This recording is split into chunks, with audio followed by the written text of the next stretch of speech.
Hello friends, welcome to my YouTube channel. I am Tanuja. आज हम बात करेंगे क्लास 8 अभ्यास 1B के क्वेश्चन 1, 2, 3 एंड 4 क्वेश्चन को सॉल्व करेंगे। ठीक है, तो आइए इसे सॉल्व करते हैं। पहला क्वेश्चन है हमारा, निम्नांकित कथनों में सत्य असत्य बताइए। ठीक है, तो हमें ये बहुत सारे टर्म्स दिए गए हैं, बहुत सारे कथन दिए गए हैं। इन्हें हमें सॉल्व करके बताना है कि ये कथन सत्य है या ये कथन असत्य है। ठीक है, तो आइए इन्हें सॉल्व करते हैं। पहला क्वेश्चन है -4.5 प्लस -4.5 इज इक्वल टू -8/5। क्या इन दोनों परिमेय संख्याओं को करने पर -8/5 आता है? अगर -8/5 आता है तो क्या है? सत्य है। देखो हमारा आंसर है सत्य है, लेकिन कैसे है इसे हम क्या करेंगे, पहले सॉल्व करेंगे। ठीक है, तो आइए इसे सॉल्व करते हैं। क्वेश्चन है हमारा -4/5 प्लस ब्रैकेट में -4/5 इजिकल टू 8/5। क्या इन दोनों संख्याओं को सॉल्व करने पर हमारा 8/5 आता है? अगर आता है तो ये वाला जो कथन है ये हमारा सत्य है, अगर नहीं आता है तो ये कथन हमारा असत्य है। सॉल्व करते हैं। देखो -4/5 प्लस और माइनस क्या हो जाते हैं आपस में? माइनस। इंटू करने पर क्या हो जाएंगे? -4/5 इजिकल टू। ठीक है, तो देखिए इनके हर में संख्याएं क्या है? इक्वल है, तो हमें इन दोनों का एलसीएम नहीं लेना पड़ेगा। तो एलसीएम कितना हो जाएगा हमारा? 5। ठीक है, और ऊपर वाली संख्या में क्या है? ये माइनस है और ये भी संख्या माइनस है, तो माइनस माइनस क्या हो जाती है? प्लस हो जाती है। तो 4 और 4 कितना हो जाएगा? 8 हो जाएगा। लेकिन चिन्ह किसका आएगा? हमारा चिन्ह आएगा हमारा माइनस का, क्योंकि हमारे दोनों संख्याओं के आगे क्या है? माइनस का चिन्ह है, और दोनों संख्याएं क्या है? इक्वल है। अदरवाइज ऐसा होता है कि अगर माइनस माइनस चिन्ह होते हैं तो कि बड़ी संख्या के आगे जो चिन्ह होता है वो हमें लगाना पड़ता है। तो -8/5 ये हमारा क्या हो गया? सत्य हो गया।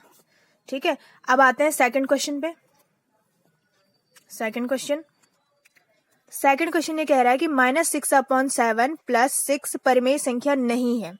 ठीक है, अब देखो ये बिना सॉल्व किए हुए क्वेश्चंस हैं, इन्हें हमें सॉल्व करने पर बताना होगा कि ये संख्याएं परिमेय संख्या है या नहीं है। अगर जो इसने कहा है कि नहीं है तब तो सत्य हो जाएगा इसे सॉल्व करने पर, और अगर परिमेय संख्या होती है तो हमें क्या करना पड़ेगा? ये कथन जो हो जाएगा हमारा असत्य हो जाएगा। ठीक है, क्योंकि अभी यहाँ पर क्या है? एक परिमेय संख्या के रूप में है, एक सिर्फ संख्या के रूप में है। तो पहले इसे हम परिमेय संख्या है या नहीं है, इसके लिए हमें इस संख्या को भी परिमेय संख्या बनाना पड़ेगा। तो मैंने आपको बताया था कि अपनी पिछली वीडियो में कि अगर परिमेय संख्या नहीं है, सिर्फ नंबर्स हैं, उस संख्या को परिमेय संख्या बनाने के लिए उसके हर में क्या लगा देते हैं? 1 लगा देते हैं।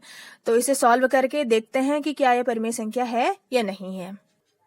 देखिए क्वेश्चन है हमारा -6/5 प्लस 6, इसे परिमेय संख्या बनाएंगे। ये तो है ही परिमेय संख्या, -6/5 प्लस 6/1। तो हम हमारी दोनों संख्या क्या होगी? परिमेय संख्या होगी। मैंने बताया था अगर इनमें क्या था, इन दोनों संख्या परिमेय संख्याओं को सॉल्व करने के लिए इन दोनों संख्याओं के हर में नंबर्स क्या थे? सेम थे, तो हमें एलसीएम लेने की जरूरत नहीं पड़ी। तो यहाँ पे क्या हो गया? एलसीएम 5 हो गया। लेकिन यहाँ पे नंबर्स जो है अलग अलग हैं, तो यहाँ पे क्या हो जाएगा? एलसीएम हमारा कितना हो जाएगा? 5। कितना हो जाएगा? 5। ठीक है, और मैंने बताया था कैसे करेंगे इसे। हम करेंगे सबसे पहले ऊपर वाली संख्या लिख लेते हैं 6, फिर क्या करेंगे? जो संख्या लिखी है उसके हर वाली संख्या से हम इस एलसीएम ली हुई संख्या को क्या करते हैं? डिवाइड करते हैं। तो 5 से 5 को डिवाइड किया कितनी बार? 1 बार। तो इंटू कर क्या कर देंगे? 1 कर देंगे। प्लस अगली संख्या क्या है? 6 है। अब क्या करेंगे? जिस तरीके से इसमें किया ठीक उसी तरीके से इसमें भी करेंगे। अब जो संख्या लिखी है उस संख्या के हर से हम इस संख्या के हर को क्या कर देते हैं? डिवाइड कर देते हैं। तो 1 के टेबल में 5 कितनी बार में आता है? 5 बार में। तो कितनी बार में जाएगा? 5 बार में। तो किससे इंटू कर देंगे? 5 से। जितनी बार डिवाइड होता है उस संख्या से हम क्या कर देते हैं? इंटू कर देते हैं। तो देखते हैं, इसे सॉल्व करते हैं आगे। 6 × 6 प्लस 30/5। ठीक है, तो क्या हो गया? -6 प्लस 30/। ठीक है, तो क्या आ गया? -6 प्लस 30/5। देखो ये प्लस है, ये माइनस है, तो प्लस और माइनस क्या हो जाते हैं? आपस में माइनस हो जाते हैं। मतलब इन दोनों संख्याओं का आपस में क्या करना पड़ेगा? माइनस करना पड़ेगा। तो देखो 30 - 6 क्या हो जाएगा? 25। 4, ठीक है, 24/5 कितना आया, 5 आया। अब देखो चिन्ह किसका आएगा, चिन्ह हमें ये ध्यान रखना है, यहाँ पे दोनों अलग अलग चिन्ह हैं, तो चिन्ह वही आएगा हमेशा कि जो बड़ी संख्या के आगे चिन्ह होता है वही चिन्ह यहाँ पे भी आता है। देखो किसका चिन्ह आएगा, प्लस का, लेकिन प्लस का चिन्ह हम लगाते नहीं है, तो हमारा आंसर हो गया 24/5, दिस इज आंसर। इसका मतलब ये क्या है, एक परिमेय संख्या है। तो हमें क्वेश्चन में क्या कहा था कि ये परिमेय संख्या नहीं है, तो परिमेय संख्या नहीं है इसका मतलब क्या है, ये तो आ रही है हमारी कि ये तो परिमेय संख्या है, तो हमारा कथन क्या हो जाएगा, असत्य। क्या हो जाएगा, असत्य। सेकंड वाला हो जाएगा हमारा असत्य। आइए अब थर्ड करते हैं।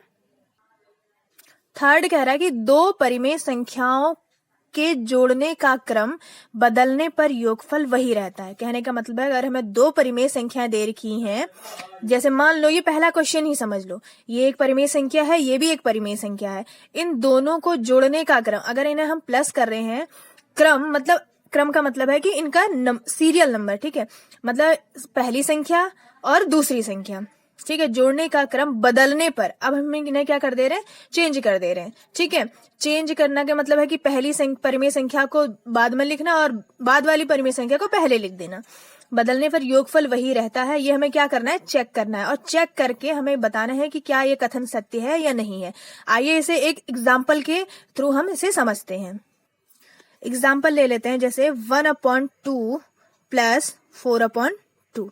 हमारे पास क्या है, दो परिमेय संख्याएं हैं, हम इन्हें क्या करते हैं, ये कह रहा है कि अगर दो परिमेय संख्याओं को जोड़ने पर क्या होता है कि अगर उनके क्रम बदल दिए जाए, मतलब 1/2 को हम पीछे बाद में लिखें और 4/2 को हम पहले लिख दें, तो क्या योगफल वही रहता है या नहीं रहता है। तो पहले हम इन दोनों को जोड़ लेते हैं, ठीक है, क्या हो जाएगा एलसीएम 2, 4 और 1 कितना हो जाएगा 5, 5/2 हमारा ये आंसर आ गया, ठीक है। अब क्या कर रहे हैं, क्रम बदल रहे हैं, ये क्वेश्चन में कह रहा है कि क्रम बदलने पर, तो देखो क्रम बदलने पर हम क्या कर देंगे, बाद वाली संख्या को पहले लिख लेते हैं और पहली वाली संख्या को बाद में लिखते हैं, तो देखते हैं आंसर कितना आता है। एलसीएम आ गया 2, 4 और 1 कितना हो गया 5, 5/2। तो हमारा आंसर क्या आया कि अगर हम संख्याओं का पहले जोड़ें या उनके क्रम बदलने पे जोड़ें तो हमारा आंसर क्या रहता है, योगफल जो होता है हमारा वही रहता है। तो ये कथन क्या है, सत्य है। क्या है, सत्य है कि अगर दो परिमेय संख्याओं को जोड़ने पर और उनके बाद में उनका क्रम बदल दिया जाए तब उनका योगफल वही रहेगा जो पहले योगफल था। तो इसका मतलब है कि हाँ वही रहेगा और ये हमारा कथन क्या है, सत्य है, ठीक है। अब फोर्थ करते हैं क्वेश्चन सॉल्व। फोर्थ क्वेश्चन है हमारा कि तीन परिमेय संख्याओं का योगफल परिमेय संख्या नहीं होता है, ठीक है। ये कह रहा है कि तीन परिमेय संख्याओं का जो योगफल होता है वो परिमेय संख्या नहीं होता है। मान लो हमारे पास अभी तक थर्ड वाले में थी दो परिमेय संख्याएं, ठीक है, अब आती है तीन परिमेय संख्या। ये जो कथन है ये कुछ थोड़ा अलग है, डिफरेंट है, ठीक है। तो तीन परिमेय संख्या हमें लेनी है, उनका योगफल पता करना है कि क्या परिमेय संख्या आता है या नहीं आता है, ठीक है। अगर नहीं आता है तो जो ये कथन इसने लिखा है वो सत्य हो जाएगा, अगर परिमेय संख्या आती है तो ये कथन क्या हो जाएगा, असत्य हो जाएगा। आइए से एक एग्जाम्पल के थ्रू हम सॉल्व करते हैं, ठीक है, जिससे तुम्हें आसानी से सभी स्टूडेंट्स को समझ में आ जाएगा। मान लीजिए फोर्थ क्वेश्चन का एग्जाम्पल हमने क्या लिया, तीन परिमेय संख्या ले ली, 1/2 प्लस 3/2 प्लस 5/2, ठीक है। तो इसके कहने का मतलब है कि अगर हम तीन परिमेय संख्याओं को जोड़ते हैं, 1 2 3, कितनी परिमेय संख्या हमारे पास, तीन परिमेय संख्या, अगर हम तीन परिमेय संख्याओं को जोड़ते हैं तो क्या इनका योगफल एक परिमेय संख्या आता है या नहीं आता है, ठीक है। तो सबसे पहले क्या करते हैं, हम इन दोनों को जोड़ते हैं, ठीक है। तीन परिमेय संख्याओं को जोड़ने के लिए, परिमेय संख्या हो या संख्याएं भी हो, ठीक है, तो हमें कभी भी दो से अधिक संख्याओं को जोड़ने के लिए सबसे पहले 2 नंबर्स को ही ऐड करना पड़ता है, चाहे वो परिमेय संख्या हो, चाहे वो दशमलव संख्या हो, चाहे वो भिन्न हो, एनी नंबर्स, ठीक है। सबसे पहले दोनों को करेंगे या इन दोनों को करेंगे फिर इसे करेंगे, ठीक है। तो सबसे पहले हम फर्स्ट की दो परिमेय संख्याओं को ऐड कर लेते हैं, ठीक है। तो हमारा एलसीएम कितना हो जाएगा, क्योंकि सेम है तो क्या हो जाएगा 2, ठीक है।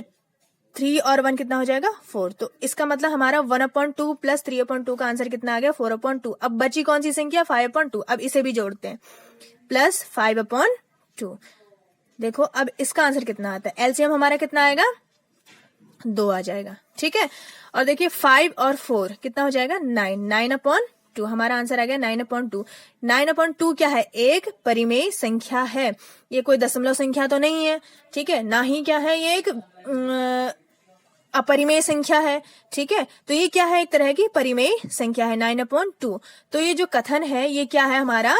कह रहा है कि परिमेय संख्या नहीं होती है, पर अब हमारा आंसर तो आ रहा है कि परिमेय संख्या होती है, तो ये कथन क्या हो जाएगा? हमारा असत्य हो जाएगा, ठीक है। तो हमारा कथन हो जाएगा हमारा असत्य, क्योंकि किन्हीं भी तीन परिमेय संख्याओं को जोड़ने पर हमारा जो आंसर आता है वो एक परिमेय संख्या ही आता है, ठीक है। ये क्वेश्चन सभी को समझ आ गए होंगे, पहला, दूसरा, तीसरा, चौथा। इस पहले क्वेश्चन के ये 4 कथन हैं, इन्हें समझना बहुत इम्पोर्टेंट है। सभी बच्चों को समझ में आ गया होगा, और जिन भी बच्चों को समझ में आया लाइक कीजिए, शेयर कीजिए और कमेंट कीजिए और सब्सक्राइब कीजिए मेरे चैनल को। Thank you.